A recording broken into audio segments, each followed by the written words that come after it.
pertama kali itu tahunnya 2015 dok. Pasca operasi katarak. Bu, mohon maaf jenengan ini, ibu ini matanya sudah, penglihatannya sudah buta total.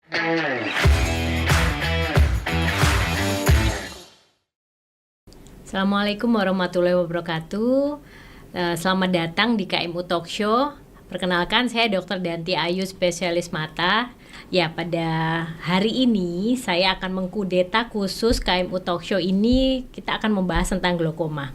Jadi kebetulan bulan ini atau awal Maret adalah setiap tahunnya diperingati sebagai World Glaucoma Week. Nah, pada kali ini World Glaucoma Week intinya adalah mengkampanyekan tentang glaukoma. Nah, pada hari ini kita akan bertemu ya. Jadi keluarga pejuang glaukoma yaitu dengan Mbak Hima Sofiana ini ibunya glaukoma. Jadi nanti kita akan membahas lebih detail apa keluhannya, terus bagaimana kendala dari ya seseorang yang menemani ya keluarganya dengan glaukoma. Selamat siang Mbak Hima. Selamat siang dok. Apa kabar? Baik, alhamdulillah. Luar biasa ini. Terima kasih sekali ya sudah meluangkan waktu ya pada siang hari ini. Ya, jadi terima kasih sekali karena betul karena glaukoma ini di Indonesia masih belum cukup terkenal dibandingkan penyakit mata lain misalnya katarak ya. Jadi memang membutuhkan kampanye atau menjelaskan lebih lanjut tentang glaukoma di masyarakat awam, dan terima kasih Mbak Hima sudah menjadi bagian dari itu pada siang hari ini. Ya, sebelum kita mulai istilahnya talk show-nya, boleh saya menjelaskan sedikit ya Mbak Hima ya. Jadi sebetulnya kenapa sih kalau glaukoma ini dijadikan sampai dunia ya, seluruh dunia dokter mata di dunia ini menjelaskan tentang World Glaucoma Week. Jadi dibikin khusus tentang World Glaucoma Week. Kenapa tidak ada misalnya World Cataract Week gitu ya? Karena glaukoma itu sendiri adalah kita sering sebut sebagai pencuri penglihatan. Jadi seseorang dengan glaukoma itu seringkali tidak menyadari bahwa dia menderita glaukoma sampai penglihatannya itu sudah istilahnya glaukomanya sudah lebih lanjut dan mempengaruhi penglihatan, lapang pandang sudah menyempit, penglihatannya sudah semakin buram. Dan ingat ya, kebutaan akibat glaukoma itu bersifat permanen. Jadi yang kita bisa kontrol dari glaukoma adalah tekanan bola matanya ya, agar tidak terjadi kerusakan lebih lanjut di saraf matanya. Nah, kita akan sebagai dokter glaukoma akan seneng nih kalau ketemu pasien glaukoma di tahap awal. Makanya pentingnya screening atau early deteksi pada glaukoma itu sangat luar biasa. Jadi intinya adalah bagaimana kita semua para dokter-dokter mata ini ingin mengkampanyekan bahwa pentingnya ayo cek mata kamu untuk glaukoma. Nggak usah nunggu ada keluhan, pokoknya ayo cek gitu. Nah, selain glaukoma itu adalah, bisa nggak sih, pertanyaan yang paling sering ya Mbak Hima yang sering saya dapat adalah, bisa nggak kalau mata seseorang pasien glaukoma itu sembuh? Ya, mungkin tidak bisa sembuh, tapi tidak usah khawatir, bisa terkontrol kok. Yang kita kontrol di sini adalah tiap bulan bahwa tidak terjadi progresivitas dari glaukoma. Jadi biar tidak terjadi kerusakan lebih lanjut di saraf mata, penglihatan yang saat itu kita temui di pasien glaukoma itu nggak rusak, tambah rusak gitu loh Mbak Hima. Nah, itulah membutuhkan komitmen. Jadi terkadang kan ada pasien yang penderita glaukoma ya, saya katakan harus kontrol terus menerus. Ya, selama membayangkan kontrol itu kan rutinitas yang tidak menyenangkan. Harus datang ke fasilitas kesehatan, bukan ke mall loh, bukan kontrol ke mall, tapi ini kontrol ke fasilitas kesehatan, melakukan rutinitas yang sama, apalagi di rumah nanti memakai obat itu setiap hari di jam yang sama. Itu sungguh membutuhkan komitmen yang besar. Kalau kita katakan compliance, jadi kalau saya menemukan pasien compliance atau kepatuhan tidak baik, biasanya saya tanya kenapa, penyebabnya. Pasti pasien glaukoma kebanyakan usia sepuh ya gitu, usia tua. Nah, kadang ada yang lupa memakai obat. Nah, ada yang banyak pasien yang mengatakan saya tidak ada yang mengantar dok gitu. Ya, jadi datang tidak ada yang mengantar. Jadi keluarganya mungkin ya kebetulan keluarganya semua di usia yang produktif. semua punya acaranya atau agendanya, semua bekerja gitu. Nah, itulah pentingnya saya mau tekankan di sini, justru bukan penderitanya yang kita undang, tapi keluarga. Di sini keluarganya Mbak Ima tuh keluarga dari penderita glaukoma yang kita undang kali ini. Kita mau ini kan apa sih kesulitannya dari penderita, apa yang mungkin Mbak Ima bisa sampaikan ya kepada teman-teman semua di sini, yang mungkin ada poin-poin penting, ada hal penting yang istilahnya untuk memotivasi bahwa penderita glaukoma itu agar yaitu tadi tetap kontrol penglihatannya, juga nantinya tidak ada progresivitas dari glaukoma, penglihatannya bisa kita pertahankan, bukan selamatkan, pertahankan gitu ya. Kita mulai aja ya. Jadi waktu itu gimana ceritanya waktu pertama kali tahu ibu glaukoma? Apa ada kecurigaan nggak? Terdeteksi pertama kali itu tahunnya 2015 dok, pasca operasi katarak di klinik mata utama itu. Itu 2015 Bu ini ada riwayat glaukoma, tapi waktu itu kayak kayak kurang aware sama kayak khawatirnya juga kayaknya nggak seberapa khawatir karena juga glaukoma itu juga nggak seberapa ini kan dok. Jadi ya masih ini sih waktu itu jujur masih belum khawatir ketika ada diagnosa ibu ada riwayat glaukoma gitu belum ada.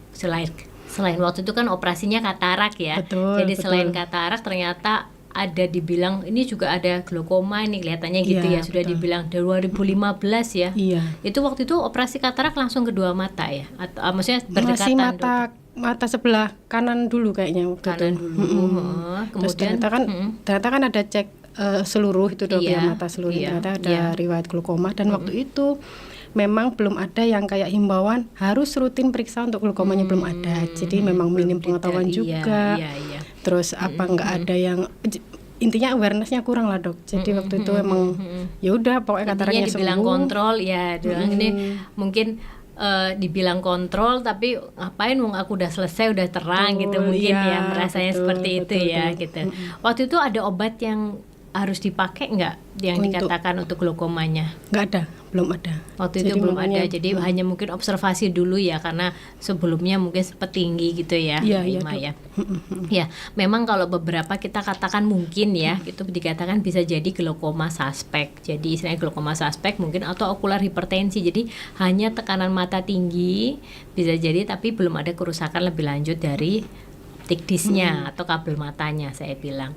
Ya, terus waktu itu keluhan di awal sebetulnya apa? Sampai akhirnya kan ketemu saya lagi tahun 2024 ya. Iya, betul. Ya, lumayan ya, hampir 10 tahun ya, iya, Mbak betul. Ima ya. 2015 itu sebenarnya ibu udah ngerasa nyeri. Yang saya masih ingat itu mata sebelah kiri dok. Nyeri, suatu hari pokoknya nyeri, terus matanya sampai merah. Tapi waktu itu saya juga ngomong Bu, ayo ke dokter. Nggak usah lah, besok udah sembuh kayak gitu. Jadi mata sering merah. Yang sebelah kanan juga merah, tapi nggak semerah yang mata kiri waktu itu memang. Nyeri banget dok, kayak kelihatan kayak apa sih dok, kayak lebam gitu dok ya. Saking nyerinya. Tapi ibu itu kan tipe yang kalau dibaca ke dokter nggak seberapa. Oke, ayo gitu. Iya. Jadi ya kita mengikuti alurnya ibu, salahnya itu dok. Jadi kita nggak memaksa, nggak apa ya itu. Iya. Mungkin benar ada, saya pernah dengar ya bahwa kalau ada orang sehat dan orang sakit, seharusnya orang sehatnya itu yang lebih istilahnya yang membawa alurnya, yang mendorongnya, betul. Ya, jadi waktu itu berarti keluhannya waktu itu awalnya setelah 2015 nggak ada keluhan ya?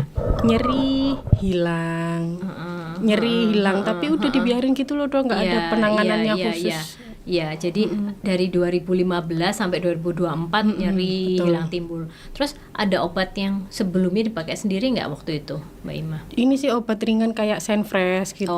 Kita dulu mikirnya mungkin dikasih Senfresh udah gitu. Selesai ya. Iya, ternyata berlanjut.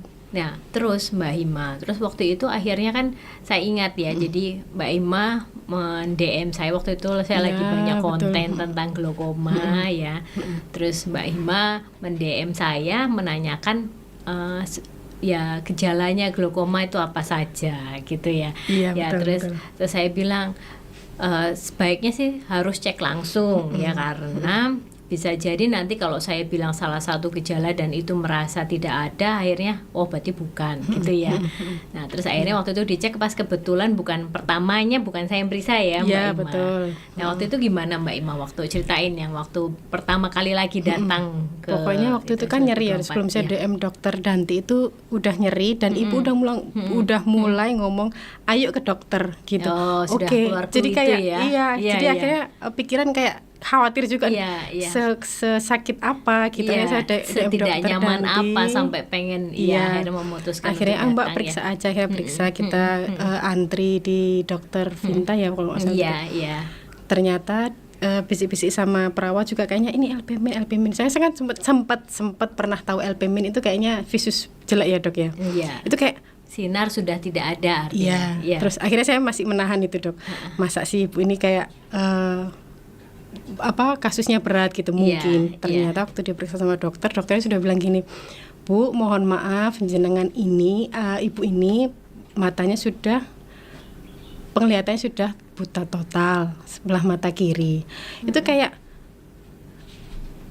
maksudnya apa nggak bisa dioperasi, akhirnya penglihatannya balik lagi. Sebelum tanya itu dokternya sudah ngomong sudah tidak bisa diapa-apakan lagi gitu, kayak ya down sih dok, sedih maksudnya kayak kok sampai telat gitu, maksudnya kok buta kayak gitu. Akhirnya kan saya DM dokter Danti kan, yang satu yang saya ingat sama dokter Danti itu, yaudah mbak nggak apa-apa, ayo kita selamatkan mata yang satunya kayak gitu. Langsung oh iya mata kanan ya, jangan sampai telat kayak gitu sih dok. Kayak jadi semangat baru juga. Waktu itu kan sempat down berhari-hari kan dok, ya Allah buta loh, bukan yang kayak minus perlu kacamata sudah hilang gitu, buta ya gitu. Terus dokter nanti bilang gitu, ayo mbak kita selamatkan mata satunya. Tuh kayak oke, baik, ayo apa yang perlu kita lakukan kan gitu. Akhirnya ayo mbak kita periksa lagi gitu.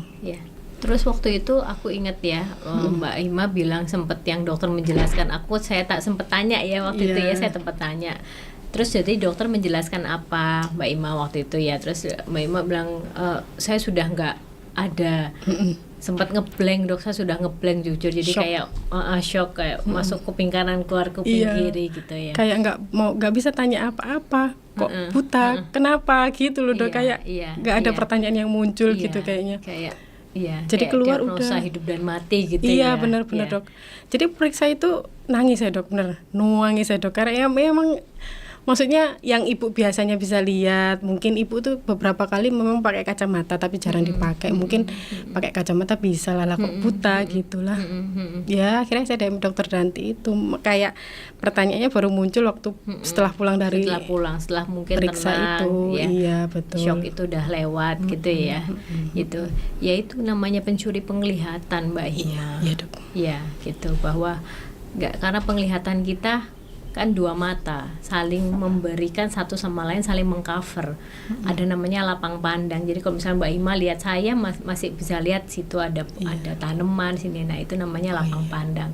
Nah itu kadang seseorang dengan glaukoma satu mata itu dia sudah ada masalah, ya belum sampai hilang nih ya, misalnya sudah ada masalah pun masih ke cover tajam penglihatannya sama satunya. Mungkin secara nggak sadar kalau saat dia tutup mata satu loh baru, berarti mungkin ibu mengeluh itu karena udah makin nggak kelihatan. Betul. Ya. Apa perlu pakai kacamata ya, sempat gitu loh dok. Oh iya. Oh iya bu, coba gitu ya, kayak gitu. Ternyata bukan masalah di kacamata.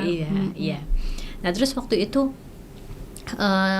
penerimaan ibu gimana? Itu kan tadi sisi Mbak Ima ya sempat shock, terus akhirnya menemukan semangat kembali apa yang mau kita ayo ke depannya gimana gitu. Waktu itu penerimaan ibu gimana? Respon ibu sempat kaget, tapi kayaknya lebih santai dari saya, karena mungkin mikirnya yang mata sebelah kanan kan masih bisa. Mikirnya tuh ibu kayak merasa nggak buta ibu itu, karena yang sebelah mata kanan itu kan masih bisa lihat. Jadi ngerasanya kayak masih santai gitu. Bu, sebelah kiri udah nggak bisa lihat total loh bu, nggak apa-apa sih, aku masih gitu ibu itu. Iya, karena berangsur. Iya. Beda kalau misalnya saraf mata lepas yang kebutaan mendadak, itu panik sekali orangnya. Tapi karena ini berangsur kan, jadi sudah beradaptasi dengan penglihatannya, antara mungkin dari 2015 sampai 2024 kan 10 tahun lebih kan ya. Nah, sedangkan Mbak Ima baru mengetahui itu kan. Iya, Dipikirnya betul, masih Dok. baik-baik saja kan. Benar berarti. Ya, terus tapi kalau misalnya tentang sampai rumah gitu ya, mengatakan kok secara psikologis nggak masalah berarti ya. Terus tapi kan karena akhirnya kan setahu saya ada beberapa obat yang harus dipakai rutin ya Mbak Ima. Nah itu penerimaan itu gimana Itu Ibu? aktivitas Akhirnya? baru yang awalnya nggak Iya, ada Dok. betul. Itu sempat emosi Dok. Kayak iya, ini iya. obat apa aja sih, buat apa? Aku nggak ngerti gitu Ibu. Bu ini sebelah kiri, ini mata kanan kiri. Ya udahlah nggak usah dipakai, nggak apa-apa gitu sempet. Karena kan sudah nggak bisa lihat juga gitu, sempet kayak gitu.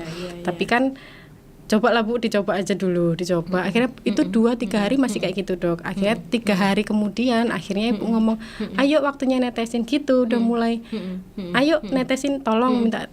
Jadi mulai ada kayak Ibu minta tolong ditetesin itu udah mulai oke, baik, udah ini berarti Ibu udah mulai sadar bahwa memang perlu, karena emang kan kondisinya sudah tidak nyaman kan Dok, walaupun sudah tidak yang mata kiri itu sudah tidak bisa lihat, tapi kadang-kadang masih memang nyeri ya Dok ya. Iya, nah, betul. Itu berakhirnya tekanan tinggi kan seperti itu ya Mbak ya. Dan Ibu ini setahu saya tadi glaukomanya juga glaukoma sudut tertutup gitu Mbak Ima. Ya itulah tadi, jadi kita kayak membuat habit baru gitu loh. Dari buku habit yang pernah saya baca itu Mbak Ima, memang membuat habit baru itu nggak mudah. Ya selain membutuhkan motivasi yang lebih tinggi ya. Kalau di sini kan seseorang dia mau misalnya nih menambahkan jam berolahraga, motivasinya dia harus kuat apa gitu ya.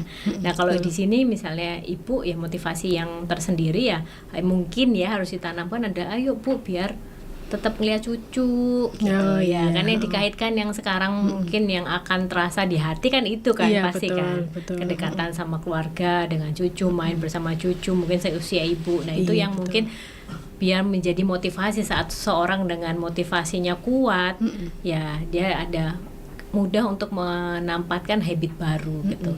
Nah terus selain itu tadi ya, jadi sempet ya awal ya berarti emosi, sempat emosi ya, sempat emosi, sempat nggak ada, penerimaannya sih baik tapi sempat emosi. Selain itu kendala apa lain yang Ibu saya rasa yaitu rutinitas itu aja yang kayaknya lebih sabar juga sih Dok.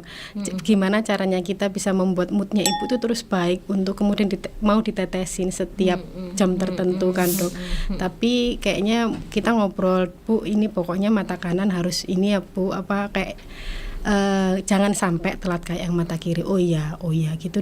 Ini sih Dok, lebih ke gimana mengatur moodnya Ibu. Kitanya juga kayak lebih harus lebih sabar gitu sih Dok. Ya. Berarti keluarganya juga harus benar-benar yang ngasih support yang ini ya gitu ya Mbak ya. Kita aja yang penderita minus aja kadang kalau melihat pasti kurang ya Dok. Iya. Cuman apalagi nggak bisa lihat gitu, jangan sampai lah mata kan kayak gitu. Jadi Ibu akhirnya ayo ditetesin yuk gitu akhirnya. Nah, terus kalau waktu penetesan sering lupa nggak kendalanya? Kan kadang ada beberapa macam obat nih ya gitu.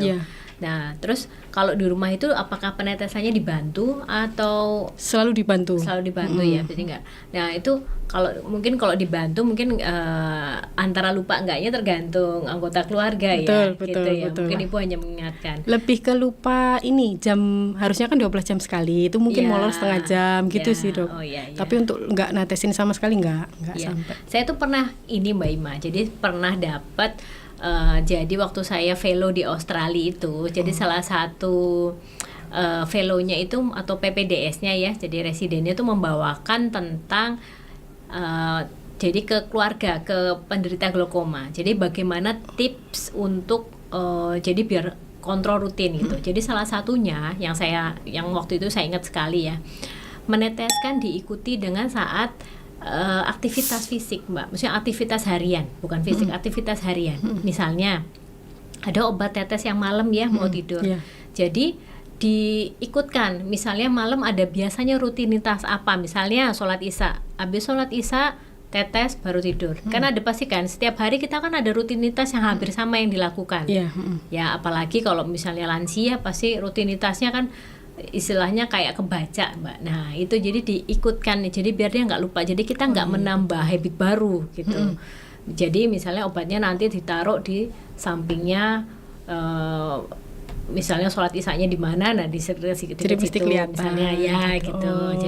Jadi menambahkan jadi kita substitusi dari ini kalau misalnya timol sehari 2 kali bisa diteteskannya di antara habis sarapan makan malam. Jadi memang mungkin nggak pas 12 jam, tapi yang penting adalah penetesannya itu. Jadi soalnya biar jangka panjang ya Mbak Ima ya, biar ini. Oh, Nah, gitu. nah terus kalau sekarang pertanyaan selanjutnya Mbak Ima, terus selain itu nantinya kan saya dengar kemarin Ibu juga kontrol rutin ke jantung juga Iya, ya betul. gitu. Nah ini sekarang harus menambahkan lagi satu kontrol rutin untuk matanya. Itu gimana itu? Ya mungkin itu yang jadi pemicu emosinya Ibu kemarin. Udah setiap hari harus mengkonsumsi obat telan obat dari dokter jantung, kemudian ditambah obat tetes mata, itu kayak rasanya udahlah aku minum dokter obat jantung aja, nggak usah yang mata. Sempet kayak gitu Dok. Tapi kan kitanya yang ngerasa kayak janganlah Bu kayak gitu. Akhirnya kita tetap menyemangati, ayo Bu ditetesin nanti jam sekian ditetesin. Kan ini maksudnya nggak sengeri ya Dok, obat telan ya Dok ya. Jadi kayak obat tetes mata ini kayak air gitu di mata Bu gitu. Oh iya, yuk akhirnya 3 hari ya itu baru mulai moodnya ini lagi baik lagi untuk kemudian mau. Ibu itu lebih ke bukan aktivitas harian ya Dok, lebih ke jam kalau Ibu itu. Oh iya. Jam iya, 10 ayo ditetes, mesti manggil Oh, gitu. jadi Udah lebih- jam 9 nih, ayo ditetes gitu. Oh Bu. iya, berarti udah Jadi- ada kesadaran itu muncul ya. Betul. Ya itulah kan kita tingkatkan awareness. Berarti kalau sudah ada kesadaran itu sudah motivasinya udah muncul Mbak Hima ya, sudah memahami berarti. Nah, sekarang yang saya tanyakan, kalau menurut Mbak Hima nih, kalau ya kan kemarin kita baru aja launching Mbak Hima ya. Jadi kita launching istilahnya komunitas keluarga pejuang. Jadi kita namakan keluarga pejuang glaukoma ya. Jadi kita namakan itu. Jadi di situ justru ya penderita dan keluarga. Itu kenapa keluarga kita libatkan ya, karena itu tadi ya seperti betul. pengalaman yang Mbak Hima sampaikan di sini kan, Iya. gitu, bahwa ternyata gitu keluarga itu memberikan peran yang penting ya di pasien-pasien atau penderita glaukoma ini gitu. Nah Mbak Hima, menurut Mbak Hima ada tips nggak sendiri kalau buat keluarga pejuang glaukoma lainnya gitu? Sejauh saya ngobrol sama dokter Danti ya, kayaknya emang tipsnya hanya ayo periksa mata sedini mungkin. Mungkin kalau sebagian orang mikirnya Allah nggak usah periksa mata gitu-gitulah, nanti bisa bikin khawatir, bisa bikin overthinking gitu Dok ya. Padahal enggak. Udah kalau kita periksa lebih dini itu kan kita tahu kondisi mata kita, kondisi sehatnya kita, nanti apa yang harus kita jaga. Nah kalau sudah telat gini kan maksudnya sudah tidak ada yang bisa dijaga, maksudnya ya telat, maksudnya jangan sampai telat lah. Jadi harus periksa mata Iya, seawal mungkin. seawal mungkin. Kalau tips untuk menjaga, maksudnya yaitu tadi memotivasi penderita glaukoma itu dengan keluarga dengan glaukoma, gimana? Sebagai keluarga glaukoma nih, entah ibunya, orang tua, atau suami, atau istri. Nah ini tips dari Mbak Hima gimana? Ya tipsnya untuk menghadapi penderita glaukoma sih kita harus tetap sabar. Keluarga emang harus tetap sabar, harus tetap membuat ibu ini penderita glaukoma ini lebih aware bahwa mata ini sangat penting untuk bisa melihat semua yang ingin dilihat gitu kan. Punya Karena, keluarga, punya anak, punya sekarang cucu. baru merasakan kan ya, kadang kita ada hal yang kita lupa syukuri gitu loh Mbak. Iya betul. Ya, Iya, betul Dok. nggak? Jadi begitu seringnya saya dapat pasien mata sakit merah, burem, dia baru datang. Artinya seperti Oh itu iya, kan ya Mbak ya. Oh iya. Ya, dan betul. saya tuh pernah dapat Mbak, salah satu guru saya bilang kalau satu orang buta di rumah itu membuat minimal 1-2 orang produktif tidak bisa bekerja. Maksudnya mengurangi pekerjaannya, bayangkan. Karena harus dituntun kemana-mana, harus ditemani bepergian gitu. Nah itu yang juga harus kita cegah gitu. Jadi bukan hanya pasien glaukoma udah biarin lah orang tua memang nggak kelihatan sudah usianya, tapi itu juga akan mempengaruhi produktivitas usia yang masih produktif Mbak. Ya kan ada usia produktivitas gitu ya. Dan itu yang istilahnya kalau dia tidak sampai terjadi kebutaan permanen kan hal itu sangat bisa kita cegah. Iya betul. Nah, ya mungkin saya baru, jadi aku yang cerita ya. Jadi saya baru dapat pasien baru aja minggu lalu Mbak Ima. Pasien ini seorang mbah-mbah, kakek-kakek usia sudah 70 tahun lebih ya datang dapat kuota haji. Akhirnya mungkin dia daftar udah lama kali ya, dapat kuota haji di tahun ini. Jadi dia pengen keluarganya membawa dengan harapan besar, karena mbah ini udah nggak ngeliat matanya gitu loh, di rumah selama ini aktivitas sudah nih. Nah dipikirnya kan seperti pasien lainnya atau penderita lainnya yang pulang dari klinik kita terang gitu ya, dengan dioperasi katarak gitu kan. Nah setelah memang ada katarak di satu mata, tapi setelah dioperasi satu matanya sudah sama kayak ibu Mbak Ima, jadi LP negatif, jadi udah negatif, tapi satu matanya itu juga sama. Namun ada katarak, setelah dioperasi katarak penglihatannya masih tetap sama Mbak Ima. Dicek saraf matanya ternyata yaitu optik disnya atau kita bilang kabel matanya itu sudah rusak permanen karena glaukoma. Yaitu harus memberitahukan pasien dan keluarganya bahwa mohon maaf tidak ada yang bisa kita lakukan lagi. Nah dengan harapan tinggi agar mungkin ya haji bisa ngelihat Ka'bah, bisa ya ibadahnya agak lebih syahdu gitu. Nah di situ juga makanya salah satu motivasi saya untuk lebih mengkampanyekan glaukoma adalah karena saya sering menemui dan gak enak loh rasanya menjelaskan ke pasien maupun keluarga pasien bahwa mohon maaf yang ini sudah tidak ada harapan gitu loh. Harapan itu yang membuat kita tetap maju gitu. Iya betul, betul dok. Nah saat sudah tidak ada harapan itu yang kadang membuat seorang itu rasanya berjalan mundur gitu Mbak Ima. Padahal ya itu yang semua hal itu bisa kita cegah dengan pemeriksaan awal. Makanya sekarang sekarang pengennya kita lebih banyak mengkampanyekan. Jadi sekarang pendekatannya kita bikin mungkin buat jadi promosi juga. Jadi follow Instagram bukan Instagram pribadi saya ya. Instagram Dokter Danti Ayu, jadi di situ ada tentang glaukoma ya, khusus tentang glaukoma. Dan ya saya membawakannya dengan ala yang sekarang Mbak Ima. Nanti kita harus bikin juga ya Mbak Ima ya TikTok gitu. Jadi ala-ala TikTok ini mungkin sekarang biar orang dengar dulu apa itu glaukoma. Biar kadang kan mungkin ya Mbak Ima mungkin waktu itu mikirnya nggak mau periksa karena merasa baik-baik saja. Iya betul. Minim penyuluhan, karena kan yang lebih waktu itu lebih katarak.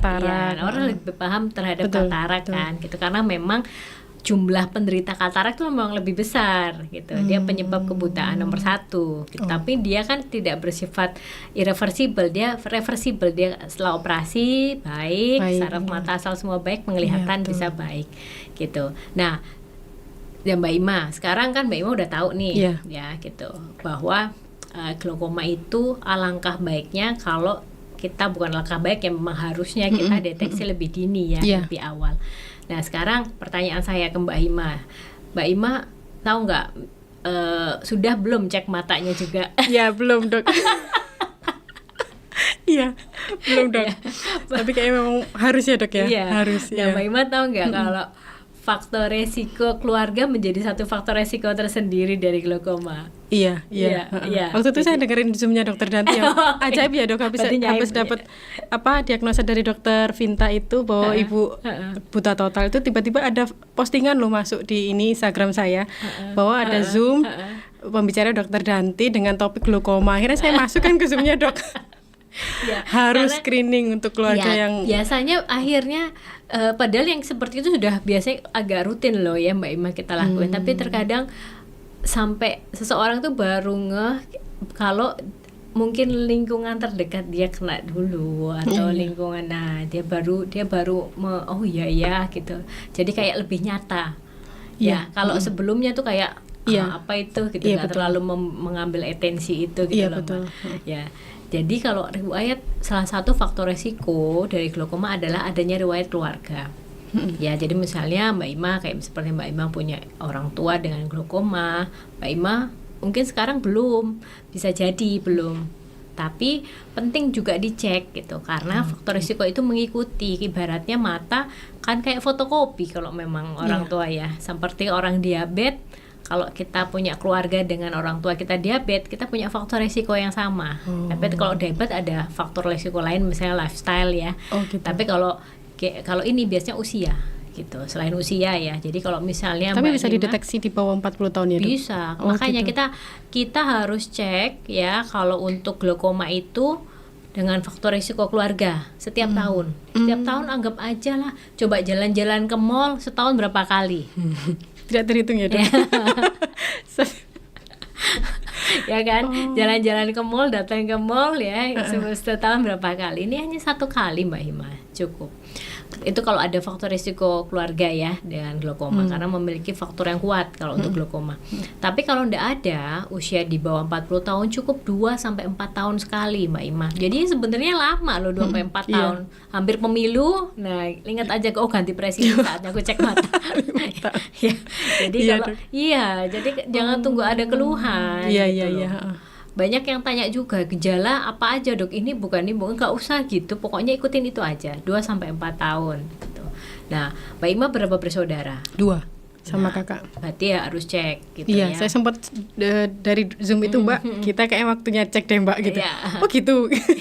Tapi belum janjian waktu kapan untuk periksa mata dok. Tapi kan insya Allah ini deh. Iya itu. Kita sempatkan untuk periksa. Bisa jadi ya normal, bisa jadi hanya minus saja untuk saat ini. Tapi nanti apalagi dengan mungkin kalau misalnya Mbak Ima normal agak lebih lama ya mungkin 2 tahun nggak apa-apa Mbak.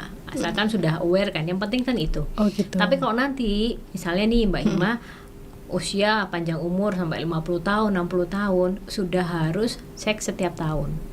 Apalagi ada faktor resiko keluarga dengan glaukoma, usia. Karena usia tuh memegang peranan menjadi salah satu faktor resiko sendiri. Jadi usia, penyakit degeneratif tertentu, misalnya diabetes, hipertensi gitu. Terus sering migrain nggak Mbak Ima? Beberapa kali. Iya, tapi kalau sering migrain itu juga menjadi salah satu faktor resiko glaukoma. Bukan gejala ya gitu, tapi salah satu faktor resiko, karena migrain itu kan dikatakan ada kayak spasme di pembuluh darah, kayak nggak lancar gitu loh aliran. Nah itu juga mau menjadi faktor resiko gitu, bahwa alirannya nanti ke optik disc juga nggak lancar gitu. Salah satu faktor resiko ya, belum berarti terus migrain pasti glaukoma, bukan nggak gitu konsepnya gitu loh Mbak Ima. Harus periksa ya dok ya. Iya, screening. Ayo saya rasa sih kayaknya banyak semua penyakit ya, nggak hanya glaukoma ya. Early deteksi itu penting gitu. Jadi jangan menunggu. Banyak lah saya rasa yang kayak kita mobil aja kan kita servis, nggak nunggu keluhan. Mobil-mobil kekinian kan berapa kilometer dia udah ada tandanya harus servis kan Mbak Ima. Masa kita kalah sama mobil? Oh iya betul dok. Iya padahal kita lebih canggih dari mesin ya dok ya. Iya maksudnya itu ya. Iya betul dok. Nah terus kira-kira pesan apa nih Mbak Ima ya, kita bukan pesan bakso ya, masih bukan. Pesan apa untuk sahabat KMU agar ya itu tadi terhindar dari glaukoma atau ya mencegah orang tua kita dari ancaman glaukoma gitu loh Mbak Ima. Jadi bukan hanya untuk diri Mbak Ima sendiri gitu, tapi keluarga. Gimana Mbak Ima? Ya ini sih kita lebih harus menyemangati. Maksudnya kan kemarin saya juga sempat menyesal ya dok, penyesalan banget itu dok. Maksudnya nggak sampai mendorong ibu segera periksa. Nah untuk orang-orang yang mungkin masih punya orang tua dan merasa ada keluhan mata atau tidak, mungkin lebih baik screening dulu. Karena apalagi 40 tahun ke atas memang harus screening ya dok. Tes kesehatan khususnya mata, jadi memang harus dicek rutin ada sakit atau tidaknya gitu sih dok. Lebih ke ayo periksa mata gitu. Gak usah takut. Dan lebih menyemangati ibu sih. Gimana caranya kita membujuk orang tua, itu sih dok yang penting. Iya benar-benar. Bagaimana caranya bisa ibu ayo bu ke periksa mata, ayo kan gitu ya dok. Muncul kata iya ayo itu kan suatu pride ya dok. Iya benar-benar. Langsung berangkat. Langsung kepercayaan itu apa perlunya gitu. Kadang kan kayak gitu ya, merasa tidak perlu nggak mau berangkat gitu ya. Sampai ngajak sendiri berarti kan merasa ada yang perlu ya gitu ya. Iya betul dok. Ya jadi ya memang mungkin ini menjadi penutup juga ya di sesi kita. Jadi saya rasa mungkin yang perlu di highlight dari talk show kita kali ini adalah bahwa nggak usah takut gitu. Terkadang ketakutan itu akan sesuatu hal itu lebih menakutkan ketimbang sudah kejadian. Betul loh. Betul dok. Kejadian benar dok. Betul ya. Jadi ketakutan akan sesuatu itu terkadang lebih menakutkan gitu loh Mbak Ima. Jadi kepikiran ya itu mungkin kita bahasa sekarang tuh overthinking gitu loh Mbak ya. Nah ketakutan nanti kalau cek mata ternyata ada sesuatu gimana ya gitu. Nanti kalau cek mata ternyata nggak usah lah, toh juga kelihatan gue baik-baik saja. terus menutupi dengan fakta-fakta lainnya ya akhirnya intinya nggak, ya itu tadi Mbak Ima, kalau memang baik ya sudah, kalau memang ternyata ada glaukoma apakah itu akhir hidup, kan enggak, justru malah lebih ketahuan lebih awal lebih baik. Ini juga saya lagi ngomongin buat diri saya sendiri juga Mbak Ima. Akan selain mata kan juga harus ada tes lain yang di usia 40 meningkat ini gitu untuk wanita ya, jadi itu kadang terlupa, jadi nggak usah takut. Kita cek mata karena early deteksi memegang peranan yang penting untuk pencegahan atau terapi dari pasien-pasien glaukoma gitu. Jadi ayo cek mata kamu untuk glaukoma, terus mari bersama-sama ya. Tema dari glaukoma tahun ini adalah dunia bebas glaukoma. Jadi mari bersama-sama kita bahu-membahu untuk membuat dunia bebas glaukoma. Terima kasih banyak Mbak Ima atas kedatangannya, meluangkan waktunya di bulan puasa ini. Terima kasih. Sama-sama dokter. Terima kasih juga buat semua tim ya, dan terima kasih kepada sahabat-sahabat KMU ya. Semoga kita bisa ketemu di konten-konten tentang mata berikutnya. Assalamualaikum warahmatullahi wabarakatuh.